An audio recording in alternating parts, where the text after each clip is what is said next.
Spencer. How are you today? I am fantastic.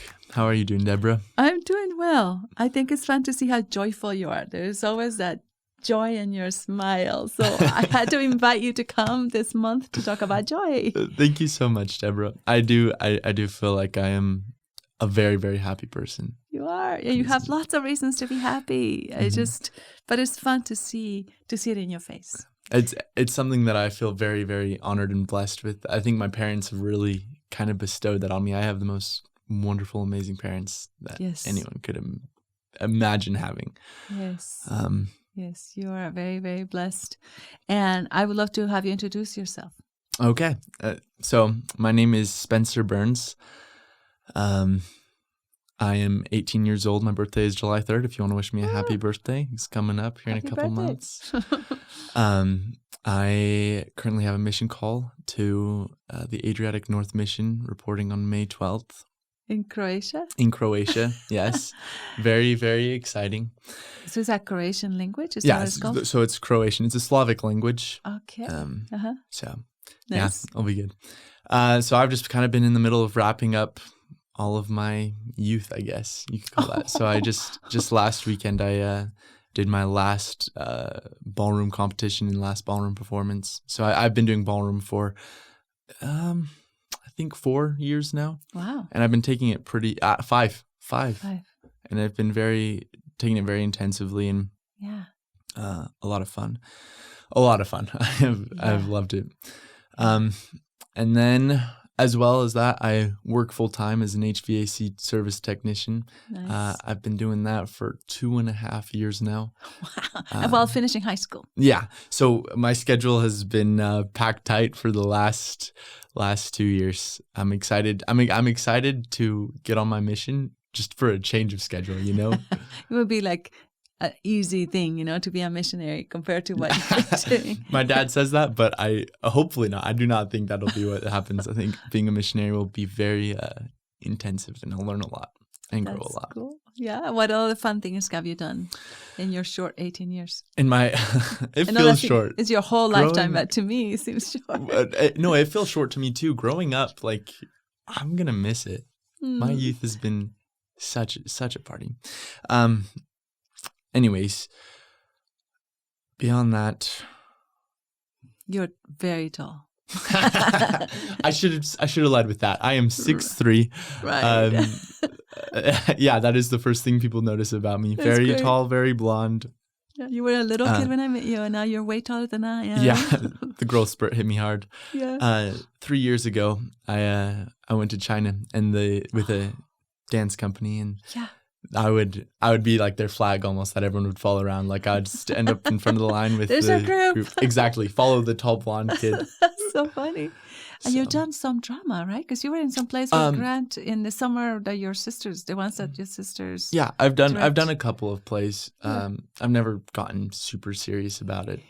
My older sister Erin, who's awesome, but she's gotten a lot more serious into drama. But I stuck with ballroom and stuck to that. So, and it's been a great thing. It has. So I was showing you this before we started to record. There's this book on joy that I keep forgetting to talk about. I forgot last week. Yeah. But it's amazing. It's a bunch of different, I think they're all women, now that I think about it.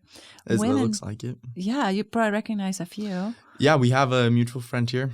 Yeah. Kelly, Sister Kelly. Yeah. She passed a couple of years ago. Petria, I think is how you say it. I don't know how to say it. But this little book was given to me in 1982. I was 2 years old. I was just 2 years old. Yeah, of course. Yeah, of course. But I already knew how to read, so it was impressive. Yes. Yeah, no, I was a young mother. And it was interesting for me to go from motherhood, from being a kid, like you're saying, you wrap up your childhood, you go to college. Yeah, and you forget that you'll never be a child again. You just don't think about it. I'm glad that you are acknowledging it because I didn't think about it. Yeah. Just thought, I'm just going to go to college and then I got married and then I was a mother. And so it was kind of traumatic in a way. Yeah. To think I no longer had parents that made my meals. You know, I no longer had the freedom to just go off and go with my friends to the mall. I mean, simple things like that you do as a child. Now I have responsibilities, and it was hard. I mean, I was very responsible anyway, but reading some of these little essays, and it's just called Joy, and I think it's desperate book, but I would definitely recommend this book to anybody, especially young mothers or young people that are in the middle of a transition. Yeah. And Petra is the one that, I'm sorry, I'm saying it wrong, Petra, Sister Kelly, she wrote about joy in motherhood. Yeah. I think that kind of would pull us to what you said earlier. You have some wonderful parents. And I know you have a lot of joy in your family because I've been in your home many times. Thank you. And your little sisters are friends with my little daughters. And tell us about that. How do you think they accomplish that? What part is that yours in the joy of your family? That is a beautiful question. I think something I've learned in my ballroom, going back to that, the ballroom, something that my coach has always told me and that's always stuck with me is find the joy and then feel the joy. Oh, nice. So you have to seek it out. Yeah. No, well, find the joy. It's a huge thing to, because I think we have a problem with modern, like these younger generations, in my generation, quite honestly. You're like 15 side. Yeah, pretty much. But I think we've gotten too lazy in our efforts to find joy. Like we expect things to just happen to us because we've been blessed with such an amazing world. And really joy is something that is cultivated and grown, you know? I like that. Cultivated. And you've done a lot of cultivating in your house. You have sheep and you have all kinds of stuff in your house. That's another cool thing about me. I raised sheep when I was 14, worked on a farm for 2 weeks and then took home some bummer lambs. And that's, you know, I think that's probably part of what has brought so much joy into my life is hard work. It's helped me appreciate the little things. Yes. It's so interesting to me, the people who have difficult lives, like you go to Africa and you go to places where people are living in third world countries in horrible situations, and they find so much joy in just the tiny things. Yeah. And we're over here complaining about like whatever. Yeah. Not the latest iPhone. Yeah, exactly. That my mom won't buy me my super cool shoes that I want. Yeah. But really, like, sometimes we need to take a step back and just appreciate what we have. Yes. There's a lot to be said for gratitude. Yes. So they're connected. Oh, for joy sure. And gratitude. For sure. They are so close. Yeah. Joy and gratitude, like, I would go as far as to say without gratitude, you cannot have joy. Oh, I love that. I think I agree with you. That gives me chills. People want to have fun and they want to have happiness, but to the point of joy is so much deeper. You really have to be intentional, right? Cultivate it, like you were saying. Yeah. And find it and seek it out and be grateful for your life.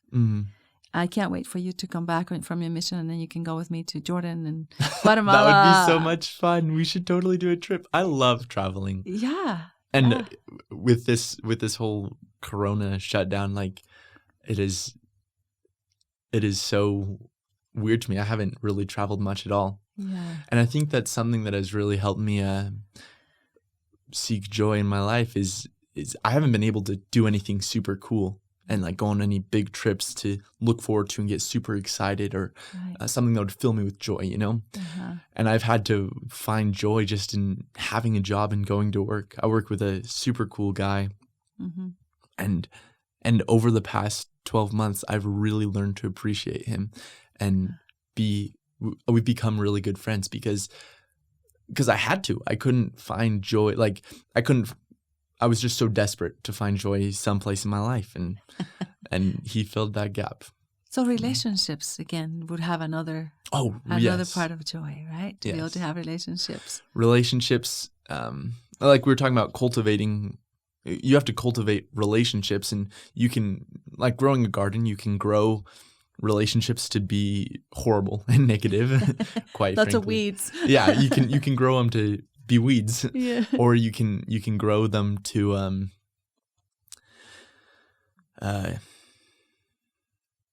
you can grow them to bring joy into your life and make your life better. Bring some good fruit, right? But then I have a question for you. This kind of, I just had a thought of a question for you, is just because there's people, I have friends who I know who have joy in their life, but they miss out on it, missed opportunity. They do not find it, or they don't make the choice to feel it. Right. And I'm just curious as to what your thoughts are on that. Like, why do people not choose to feel joy when it's there? I guess maybe they can't find it. What do you think? Isn't that strange? Because I think we have several friends in common, that have everything in the world, but are still miserable. Yeah. Still miserable. So I was talking to Channing last week. Uh-huh. You and Channing, you know him I well. love Channing. It's our favorite brother. I think you, Grant, and Channing are triplets. It's kind of fun to see you interacting. But he was reading this book that I can't wait to read, The How of Happiness. Oh, I love that book. You read it? I have read that book. Oh, well, I'm behind. Yeah. I need to read it because Come on, it's all you gotta get on that, science-based. Deborah. Yeah. But he was saying that 50% is genetics and 10% more circumstantial, and about 40% is behavior.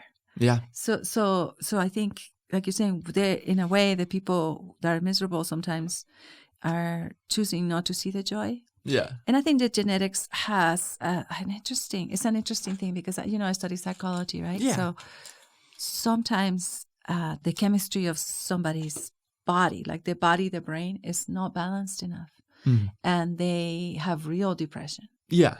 And they have real anxiety, but outside of a genetic thing, even if you had a genetic problem that you inherited depression or whatever from an ancestor, it's still the 40%. Yeah. So it gives us a lot of choice, in finding that joy. So I asked this question from Channing, and I wanted to see what you think. What is the difference between joy and happiness? Oh, that is a deep question. You're a deep guy. You really are 50 inside because you're really a wonderful joy and person. Happiness. I think joy has depth to it. It has a lot more depth than happiness does. I think joy is more perpetual. Like joy is more of a attitude and more of like a state of being, whereas happiness, like there are things that affect us that bring happiness, right?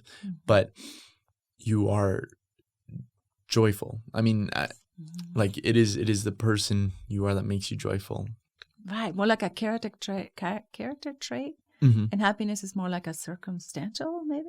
Yeah, exactly. That's cool. I like that answer. At least that's my opinion on it. I like it. I think it's a good one. And how about the source of joy? Because people are trying to find joy and they can't find it. So what would you think about finding joy? How would you find that? That is, I think joy is everywhere.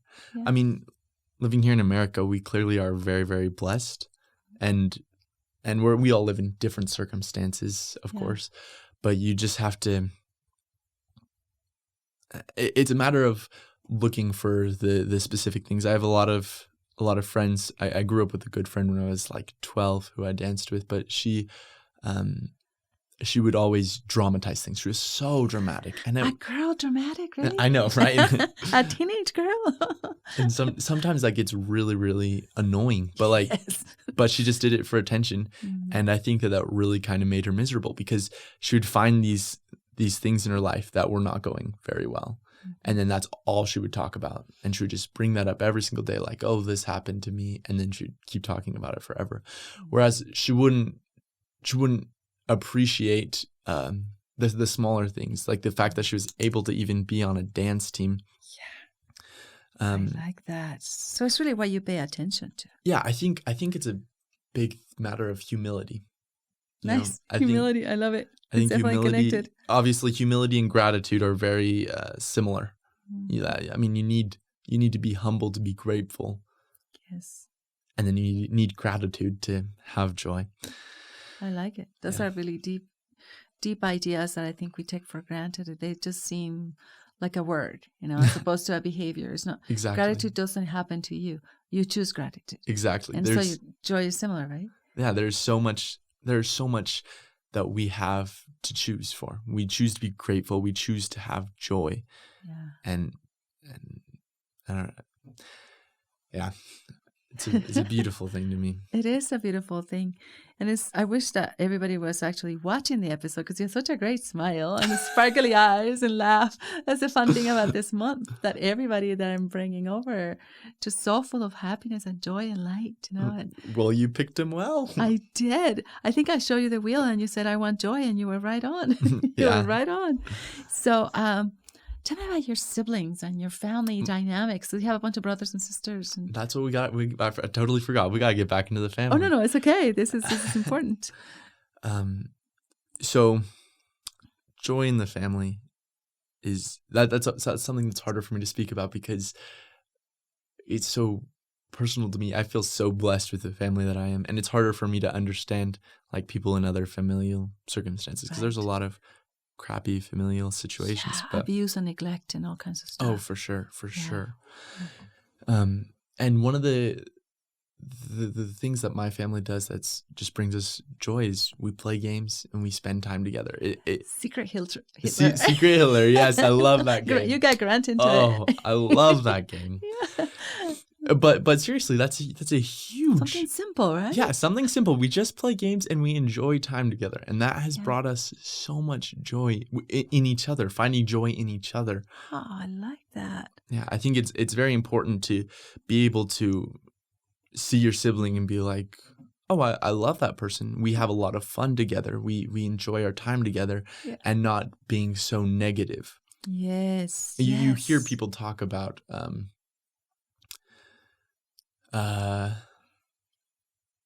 You hear people talk about their siblings in such negative ways, and that is so damaging and hurtful. Yeah. Do you understand? Yeah. I don't know. And it gets back to anything you say that is negative. It gets back to that person that you said it about. Somehow. Does, rumors always spread. It's amazing to me how news just spreads as soon as. Yeah. As soon as the Relief Society figures out, the whole ward knows, right?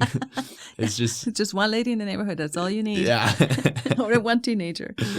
Exactly. So I've also noticed that when you play games together, but you also eat dinner together. On Sunday, we just showed up to your house with those gifts, and we were all having dinner. And it seems like if I show up around 6 o'clock, there's smells like there's home cooking. Mm-hmm. Tell me about that experience. Does it make any difference? I would 100% yes. The more time that you can, the more time you spend with someone, the more you love them, right? That's how a lot of dating goes. You spend a lot of time with them, you fall in love with them, and then you marry them. Mm-hmm.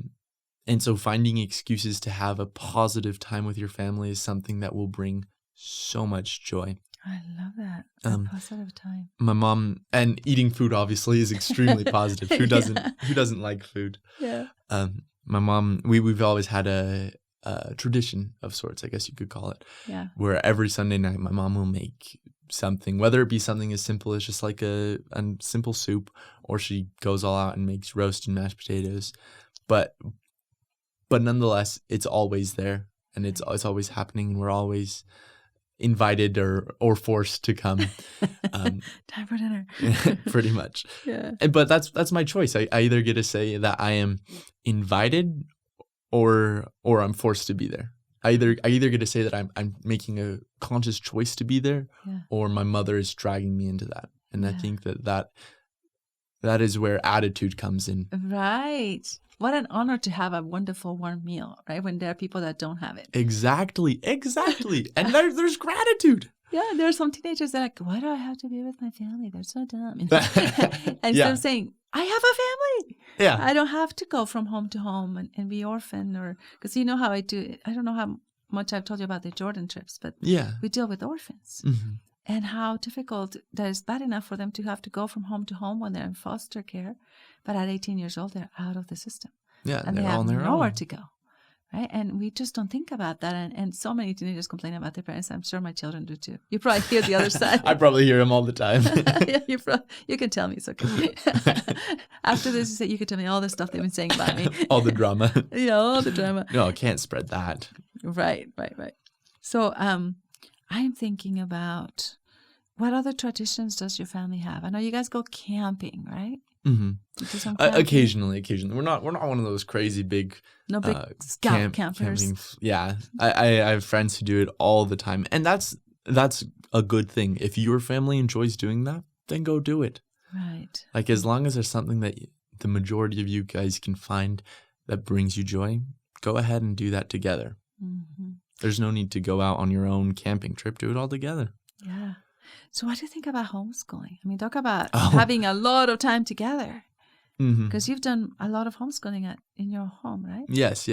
So I went to kindergarten at a public school, and that was it. I was homeschooled the rest of my my educational years. Yeah. You raise an interesting question. I don't know if I could really say that being homeschooled has brought me more joy. Well, it has brought more time, and I've been able to learn a lot from my mother. My mother is a very happy person. I would consider her, at least. Very intelligent too. And spending so much time with her, I think, has brought a lot of joy into my life. Learning and not only the fact that she was joyful and happy, but learning how she got to the being joyful and happy. You understand? What behaviors? What do you think? What got her there? Because she's very positive. I've never seen her not be positive about exactly. things. And so I got to see, since I was with her so much, I got to see what it was that made her happy. So, yeah, it's a special thing to me. The time that I've been able to spend with my mother growing up. She is an amazing woman. Yeah. She's very peaceful. She's not dramatic. I mean, it's really fun to get to know her. Oh, for sure. Because we have similar lives, similar children, big families. Ages, and because there are 8 of you, right? 8 children, yes. And you have 3 married? 3 married. 3 of them got married in one summer. That's right. I've forgotten that. That was a fun summer. Yeah, that was. I loved it. I had dancing with all the. Oh weddings. Yeah, every once a month I got to have a wedding and just party hard. I feel bad for my parents. They had to deal with so much stress with that, but that's something that's kind of interesting. My mother, obviously, marrying off 2 girls and a son in one summer is a lot of work and a lot of stress. Yeah. But she never, at least I never saw her breaking down or super stressed out. She was calm and she was relaxed. And she got it all figured out and planned. Yeah. No, I agree with that. We live 2 blocks away, right? Yeah. And my children live at your house. Basically. A lot. And I kept saying, do you need any help? And she's like, no, we got it. No, it was a celebration. It wasn't, let's show off to the world how special I am. Exactly. I think sometimes weddings turn into look at the mother of the bride and how amazing she is. And she's but I don't think that she cares for accolades or pride or anything. So you are very lucky. So we have, time goes really fast on this chair. It's like a magic chair. It literally goes really fast. I keep looking at my clock thinking, whoa. What thoughts do you have? If you had some words of wisdom that you would like to share with the world and people your age or older people, That is, I don't know. I can't really speak to older people. Well, I can try. I can try. Because you grew up with some really good older people. That is very true. Yeah. In this day and age, I feel like we are spoiled almost. Our lives here in America, in a first world country, are so easy, and we get so nitpicky about everything. Yeah. And I think my big takeaway from this conversation and my big takeaway from just my youth and my childhood is just sometimes it's important to take a step back, not to rest, but to appreciate. Appreciation takes work. You have to try to appreciate things. Yeah. And you have to take time out of your day to appreciate stuff. Just appreciate the little things, the fact that you have a delicious meal, or the fact that you have a good friend who is loyal, Mm-hmm. No, that's huge because it goes connected to what you were saying earlier. It's that gratitude and that humility. That they're all connected to joy. Do you have any favorite quotes or ideas or dreams? I think I do. I before we got onto here, I watched a couple of things and I was just trying to do some research. So here's one. I brought up joy is like tending a garden, and that is love that. I got that. That's not an original idea. I can't. But you tend to plenty of gardens. I've seen your garden. I love gardening. Joy is hard to sustain. It's like tending a garden. I love the sustain part. Like you don't feel joy and then you're like, I'm off the hook. I'm now a joyful person and I'm good to go. No need to worry. Right. But it really like you have to work to keep it up. Right. Because obviously if you don't even if you stop, you're either progressing or regressing, you know? Mm-hmm. Mm-hmm. And so if you stop cultivating and working towards being a more joyful person, you're gonna slowly slip down the slippery slope and eventually become miserable. Yeah. Oh, I like that. And then can I share one more? Yeah. So, we have like a whole 2 minutes still. This is great. We're getting there. Just my coach, my ballroom coach, I had talked about this earlier, and I just want to kind of close up with this: is we really need to find the joy and feel the joy. Mm-hmm. Like it's out there. It's just a matter of digging it up and finding it. Sometimes it's a little hard, especially when you're going through rough patches, but you've got to, if you want to be happy, if you want to feel joy, then you've got to search that out and find it. I love it. So seek it out, find it, cultivate it, and appreciate it when you have it. Yes. Right? And have it become part of your character, not just something that you do once in a while. Mm-hmm. Thanks so much. You're so good to come and in between your work. Thank you for inviting me. Yeah, this is great. I super appreciate it. It's nice to have a formal conversation because I always just see you in the neighborhood or someone's like, "Hey, Spencer," and you're like, "You're no longer a little kid now." So this is really cool. It's hard. I've had a lot of conversations with Grant, your son, about and he is a very, very deep person, as you know, you've raised him, but I've been able to learn a lot from him, and I've had a lot of conversations with him, but it's been good to have a conversation with where it all came from. Yeah, thank you. You're so kind. Have a great day. Thank you.